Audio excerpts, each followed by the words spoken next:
She goes out too. I'll be having to check you out. Yeah, man, I try to. I want to make this like a conversation. I don't want it to be like me just asking you questions. If you got something you want to say, just bounce off each other. Hey man, that's what I do. Okay. Well, the first question that off the rip, I called like 5 people. Like, okay, look, I'm about to get ready to sit down and talk to Keke. What do you think you want to ask? What was something you would say? 5 different people, some from the West Coast and do music, and then some from the South.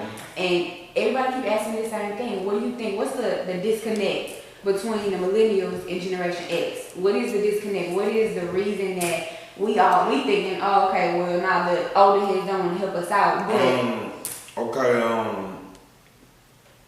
I remember I used to have to go do shows, okay, let's say like Louisiana, anywhere. And if I gotta go there, just say it's 3-4 hours away. We want you to exit 51, stop at the store, turn by my grandma's house. We drove this road, we kissed babies, we done all this stuff.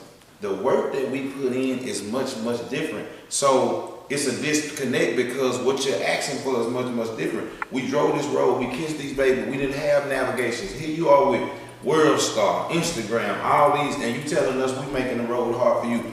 We happen to level up each year to try to adapt to these new things that's going on. Do you think I actually want to be typing on Instagrams and Facebooks and all this here? But this is what I have to do in order to connect with these youngsters. But they don't understand when we telling them, it ain't no formula. You gotta work, you gotta do this, because this is what we had to do. We sold tapes, we sold CDs. We from a different type of game of work. So you telling me I'm not giving you the answers, and all the answers right in front of you. Right. You know what I'm saying? They've given you the game. We didn't have streams. We didn't have all these different platforms. That's not actually think we kind of spoiled a little bit, and maybe a little mixture of lazy. A little, you know what I'm saying? But at the end of the day, I don't understand how they don't understand that we have to adapt and to adjust. That's how I'm still here 20 years later. That's why Self-Made 2 was like that. I'm able to adjust, get with these youngsters. It may be something that I want to do that they do. I don't make myself do it. I go get them to do it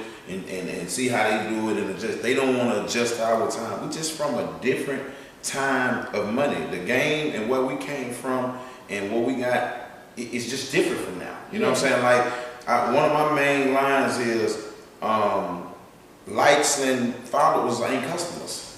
They not. And making records and selling records is 2 different things. See, a lot of these young cats, they make records. They in the studio, we make them, we having fun, we turn it up, got that phone, got the smoke. I trip out sometimes how much they enjoy the phone part of it way more than the studio session. You know what I'm saying? Like we so excited about this picture that we finna turn it up with the grass and shit for the gram. It's way more important than what's actually happening with the music. So our thing is a little bit different. Like this money that we kind of made hooks and songs, and these are timeless songs. Like I make new mixtapes and I do all type of new music, but I'm still performing outside. Yeah, of course. Of course. Because this is classic timeless music. So it's not that we really disconnected, it's just that they asking for an answer that we actually don't have. Because if I had the answer, then if everybody had the answer, this would be simple. Don't you think people like Oprah and basketball players and all this would just take their money and invest it into the answer? Or you put 200,000 right here, it's gonna turn to 3 million. If the answer was that simple, it'd be more people doing it. It's no answer to it. So you feel like it's a cheat code kind of by having the internet? You get what I'm saying? Since there's so much access to people right here at the tap of your fingers, do you feel like we got it easier than y'all? Well, I just feel like that it's a tool, like it's a gift and a curse, because the internet, those people are not necessarily customers. Like I keep saying, like they may be entwined to now some. If you smart and you know how to make them turn to customers, and you know what I'm saying. Right. Just imagine, man. We got 200,000 and 300,000 followers. I do so. Just imagine if all these followers just spent 50 cents a month, $1. That ain't happening like that. You know what I'm saying? That's not happening like that. So I tell people all the time, a lot of things that kill people. The internet also hurt some of these young artists that I think by this. Some of these young artists great. They make great music. I love them. They saying some of the greatest things. I'm talking about you don't start not liking them till you tap into who they are on the internet. Right.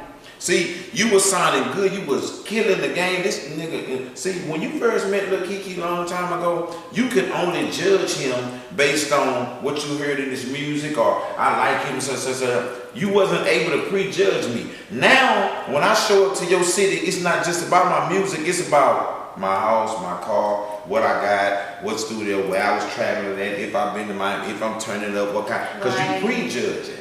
It's the same thing for a younger artist. Some of y'all are really great, but when people tap into who you are as a person, you childish, you're doing this, you talk too much stuff. They may get all away from your music based on just looking at your social media habits and looking at you as a person. Right, so it can be a gift and a curse. Yeah. And a lot of people don't know how to use this here.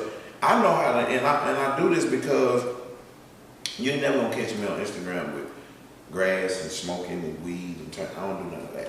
You know what I'm saying? That ain't what my platform is. That's my business, what I do, how I do it. So people think sometime in the morning like, Keke, you preach. I ain't preaching. Listen what I'm saying.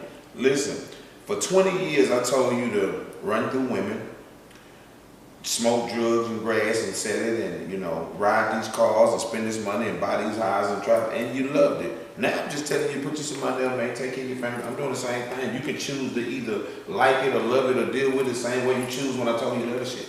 Right.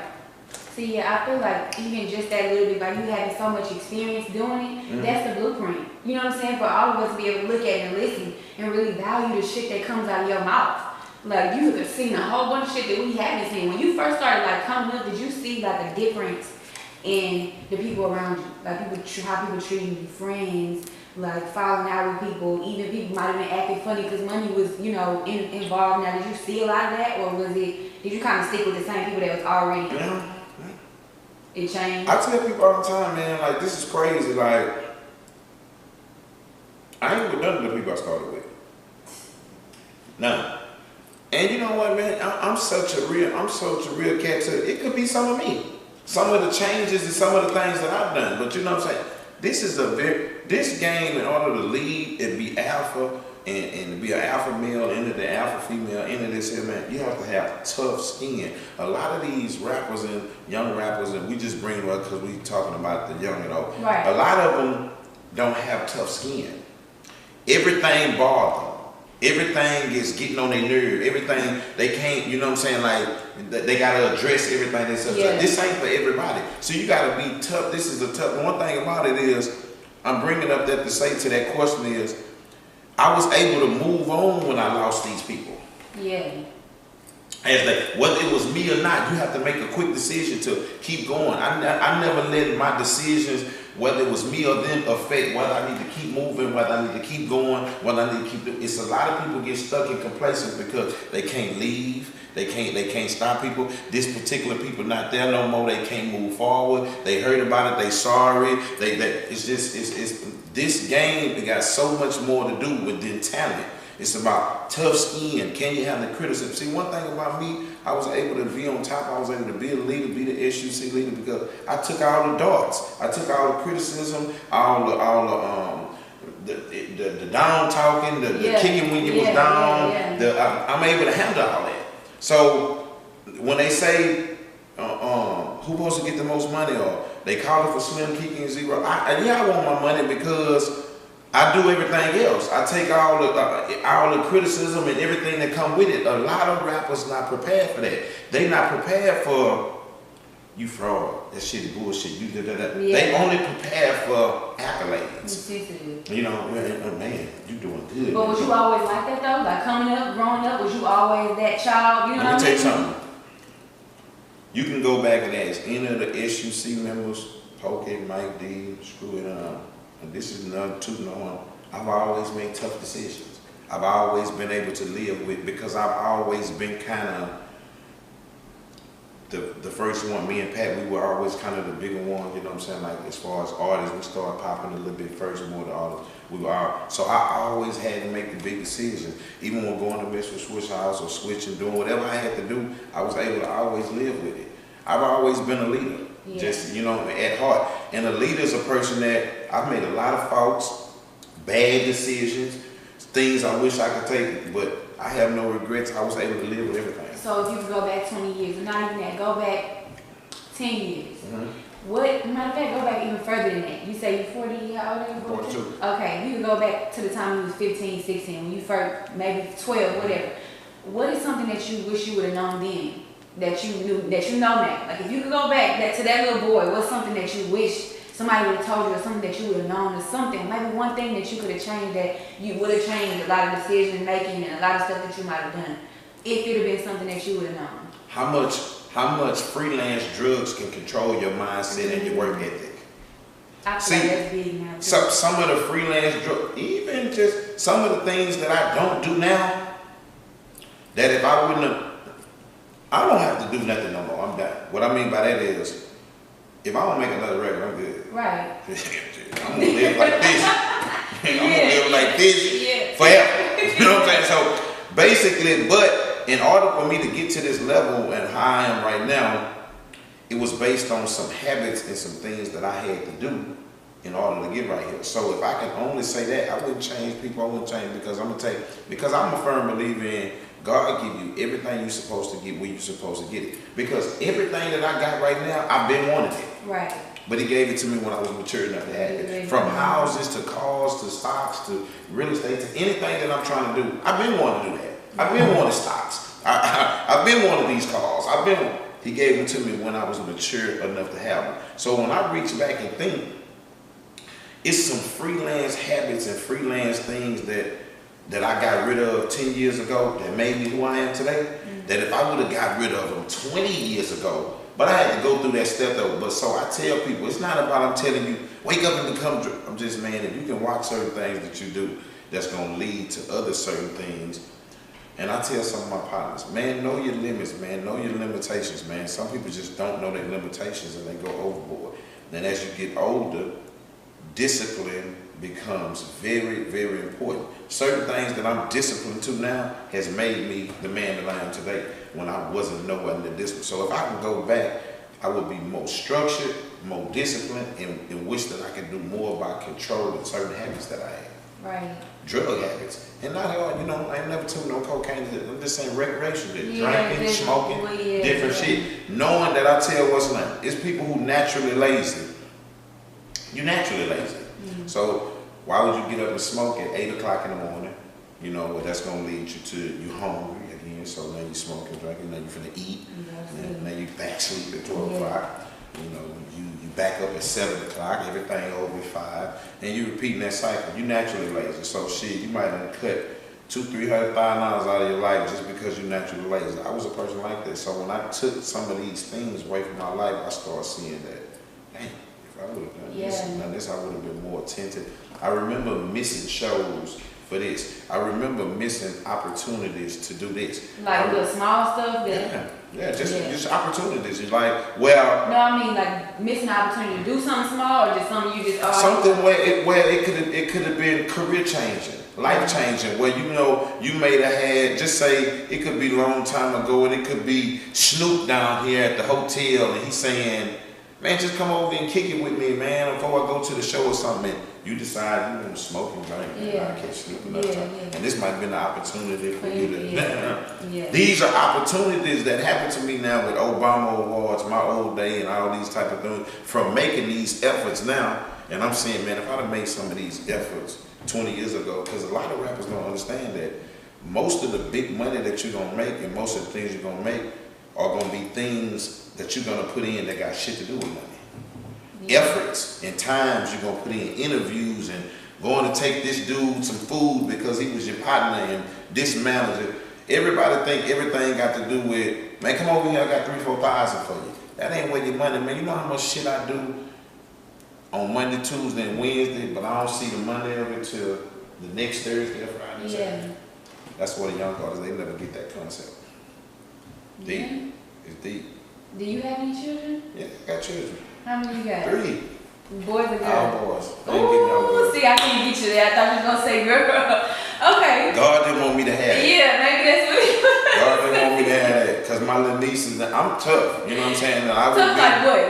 Like, you know. Like you whooping ass or you, what type of, what you mean? I probably done whooped my kids total together 5 times. Like you didn't have to, like they got it together after the first. No, you know, I'm kind of, I lead by conversation and I lead by example. You know what I'm saying? Like, if I have to actually go there with you. Now, my baby boy, he's 13. I probably done got him a couple more times than everybody else. Yeah. But I don't do no whooping. I ain't from that. See, because I'm from the era of, I don't recall none of the whoopings resulted to who I am right now. That ass whooping made me, I don't know. Yeah, but you know, my mom used to beat the shit out of me, and my daddy never touched me, and his word always meant more to me than anything. I would listen to, literally, it just meant more to sit down and him be like, what the fuck is wrong with you? What are you doing? And talk this shit out and make me feel stupid some kind of way, and explain to me how I could do better and how he did. But my mom would beat my ass, and I got one every other week for forever. Yeah, it's like that, you know what I'm saying? So I tell people this all the time. I was having this argument at the barbershop the other day with a cat, and he was like, man, these kids like this. These boys, because they ain't cutting the yard like we used. I'm like, my kids don't cut the yard, man. They from the yard man era. You know what I'm saying? I ain't, you know what I'm saying? Like, I'm just gonna be like, that's cut the yard. That I remember them days in the sun cutting the yard, and my daddy give me 5 hours for doing it. I ain't happy about that shit. Like, it didn't make me feel good. So my kids, man, they do different shit, but man, they from the yard man era. Man, we making money. That man out there cutting the yard. I ain't got you out there proving that shit. So different people just got different shit they got. So I have a lot of girls that message me, and some of them are depressed, some of them they send me all kind of different stories, and I noticed that I have a lot of messages from women who are in the industry, like either, you know, trying to model, act, do any type of thing in the industry, and I think they don't know how to move in the industry. You know what I'm saying? Because when you are highly influential and you move into the industry and whatever it is you're doing, entertainment, music, acting, anything, they're gonna be men who are gonna prey on you, who are gonna be like, okay, well, yeah, I do this for you, I get you this, so I do this and I do that. So if you had a daughter and that was her, or if you could say to them like, okay, what, you know, what type of advice could you give to them as far as moving in the industry and staying smart to the point where you're not, again, oversaturating yourself with these niggas and you end up fucking everybody because now you just don't know what's going on, you just moving here and there, doing whatever. Like, what advice, what solid piece of advice could you give? You gotta set your standards early. Right.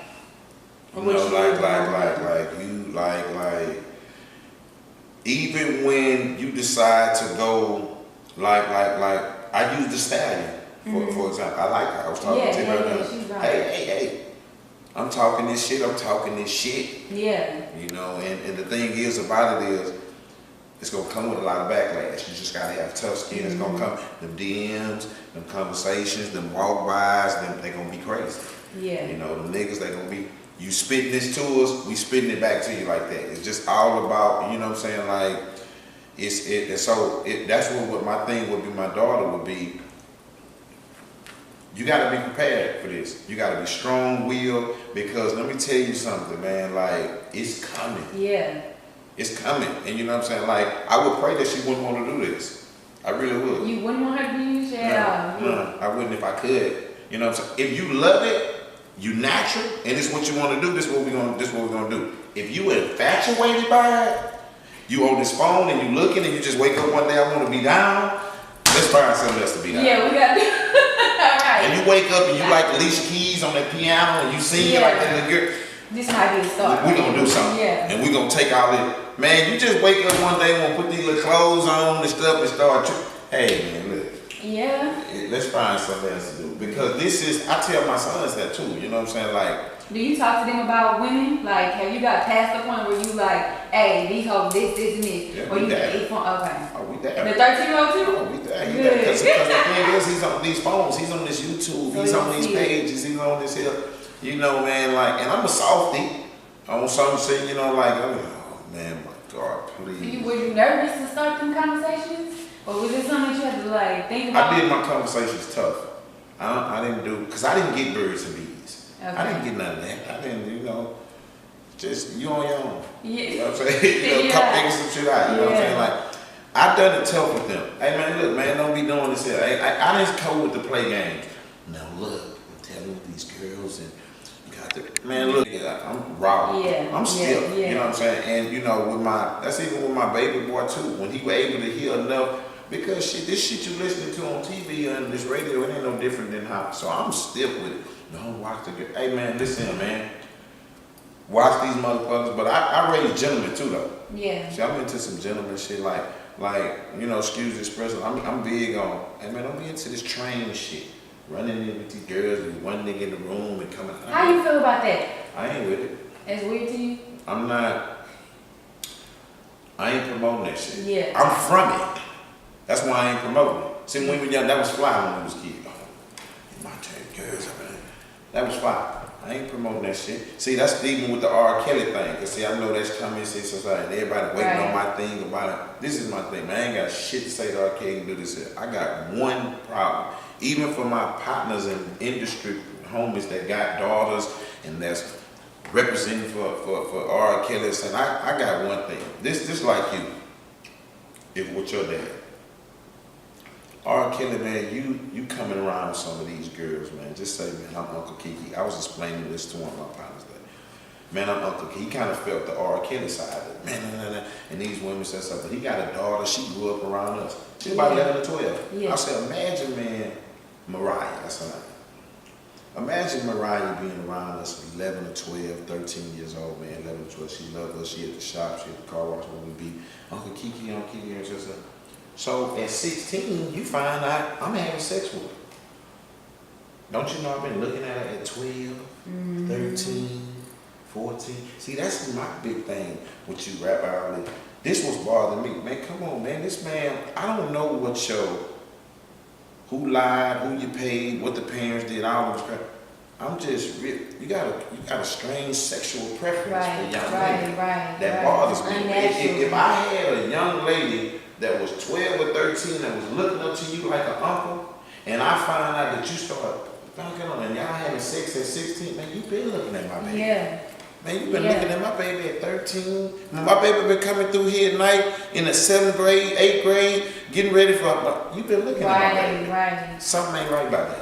Yeah, and I was just telling her too, I feel like, I understand they make that docu-series about it, but this shit been going on. He ain't the first one, the last one. It's a whole bunch of weird shit going on that a lot of people posting, and they know it. That's what I told somebody else. That shit it don't register to you until you driving down to that high school, that middle school, and that R. Kelly parked out there. Sitting out there watching them little girls. Yeah, that other R. Kelly. His name, R. Bentley, whatever his name is. He parked over there. See, that's when that shit started to hit home. You know what I'm saying? But see, man, another issue, man, that's just R. Kelly. It's a lot of them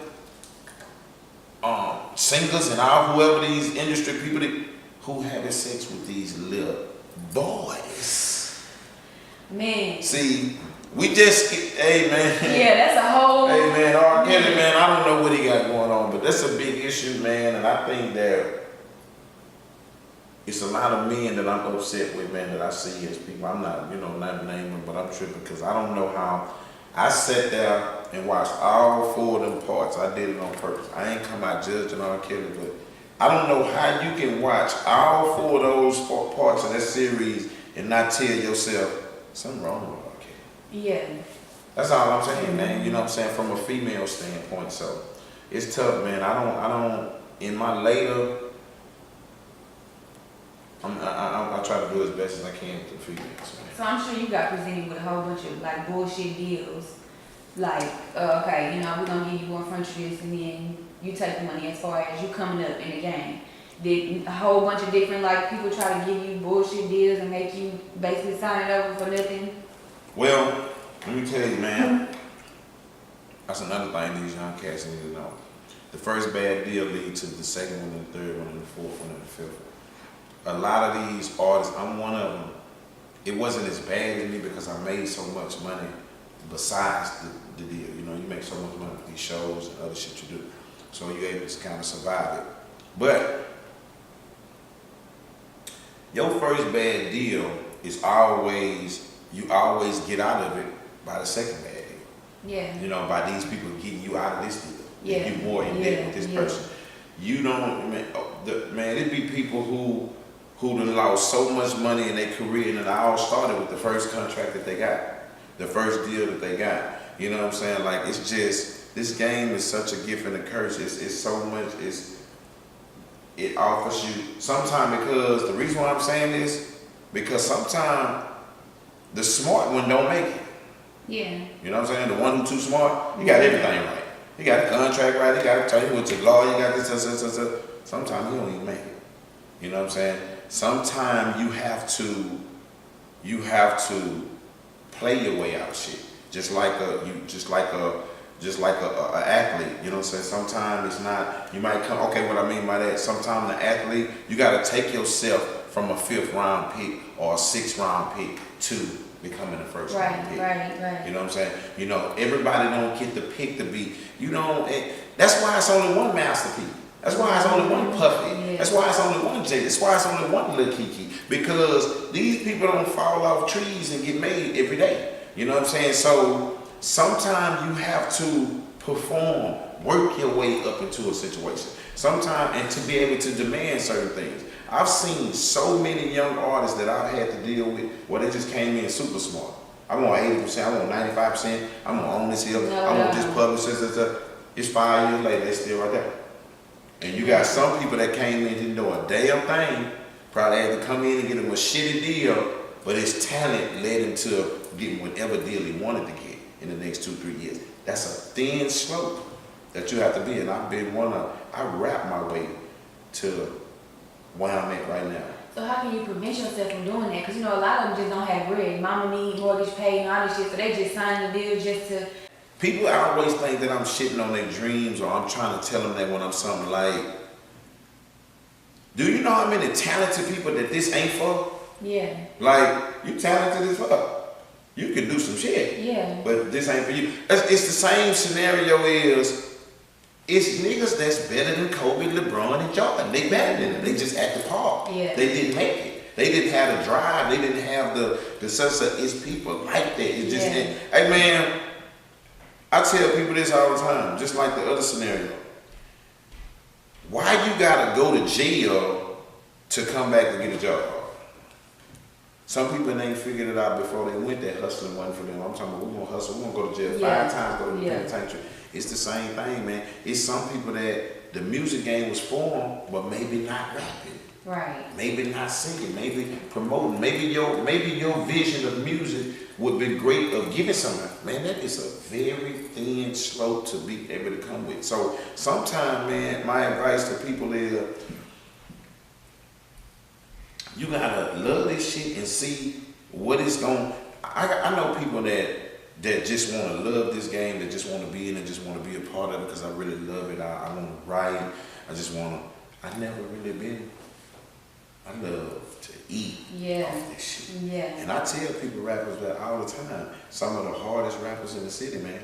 Like, you hard. You tougher than everybody. Your rap's better than everybody. You a fool, but I don't want to book you. Watch this here. You can find some of the toughest rappers in the city with some of the hardest lyrics, but if you had to spend your money to book somebody, you want to book dog ass. Yeah. Because that's how you're going to get your money. Mm-hmm. You can't, this nigga is talking shit right here. Yeah. You know what I'm saying? This ain't nobody tougher than this nigga. Yeah. But you want to raise money? Yeah. I think I'm going to book this nigga. And it's a thin line between, I've seen so many niggas who practice on being the toughest, but you ain't making, you're not eating off of it. And eventually not eating off the shit gonna lead you to do something else. So I've always been into, I tell them motherfucker in a minute, man, I can't sit here, and I'm a freestyling motherfucker, but I can't sit here, I ain't got no 100 raps in my head, and do it, like I'm a battle rapping motherfucker, I ain't got none of that. Yeah. I couldn't remember a rap 5 minutes. Yeah. Boy, look here, bad motherfucker in that studio and at these shows and this and such and doing what I do. You know what I'm saying? I know how to create a lane to get money, and I tell all of my artists, I tell artists who come tell me, man, I have artists, man, who have strict lines that if they Drake or one, it's either I'm Drake or nothing. Yeah. And see, you got a nigga like me, shit, I'm gonna pick up $500,000 in 1 year, and if I turn into Drake, I'll pick it up.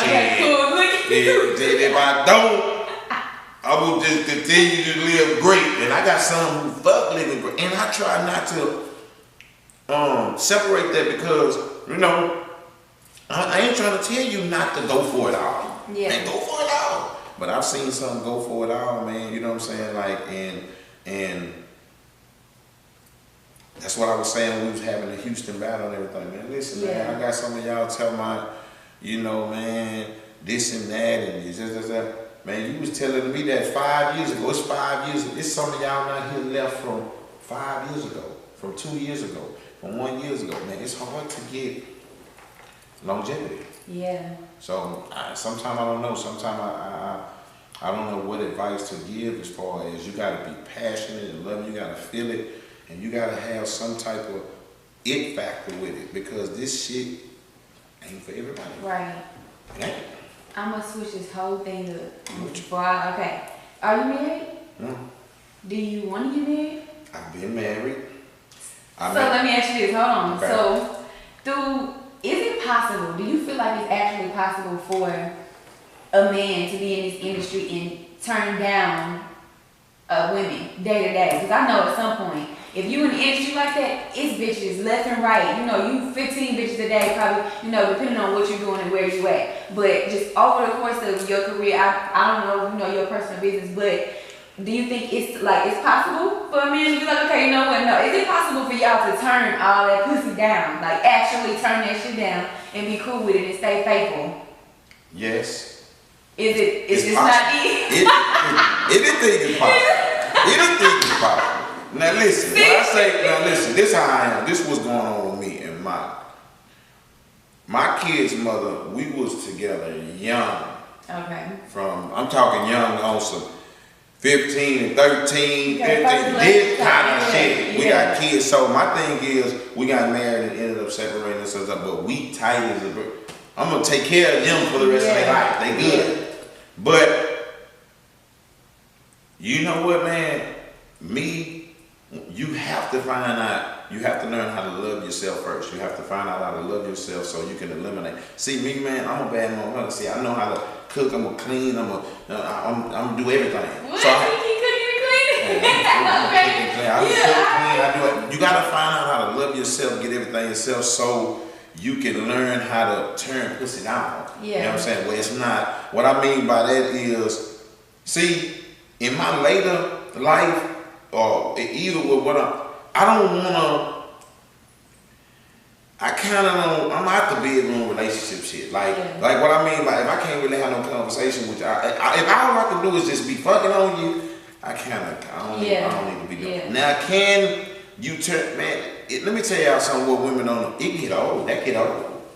Like, you know what I'm saying, like, not for the young cats, I don't know, you know what I'm saying, but that get old, man, like you know what I'm saying, like keeping that up. Yeah.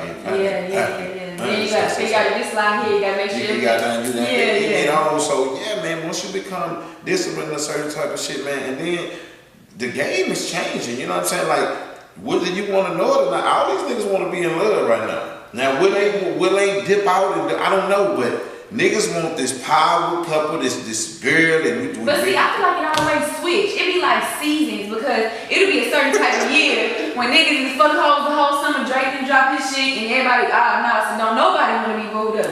Everybody, then it be like a certain point. A few couples on reality TV might come out, Shade Room might have posted a few people. Now all of a sudden, people, you know, in love with the idea of it. Well, it's hard, you know what I'm saying? Like it's constant.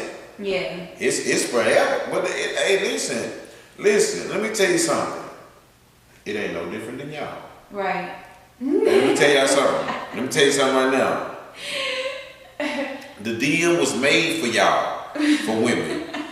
If we put our DMs on the side of y'all's, that meter like this. That meter. Cause you know what I'm saying? We ain't as goddamn. We ain't women, you know, man, listen, man, niggas is more thirstier than these women, because you know, a nigga kind of, you know, he won't, you know, you got some thirsties, but most of the baddies, they not gonna be that thirsty. Yeah. They gonna get some thirst coming that way. Yeah. And then on the other side, we gonna have some, you know, like I get some shit in my DM, I be like, man. You don't even want it, like don't. I'm like, man, listen, man, I don't want, listen, that's too much, man. You know, I'm scared of that. Okay, I can't even handle you right now. You know what I'm saying? I don't want to do this shit with you.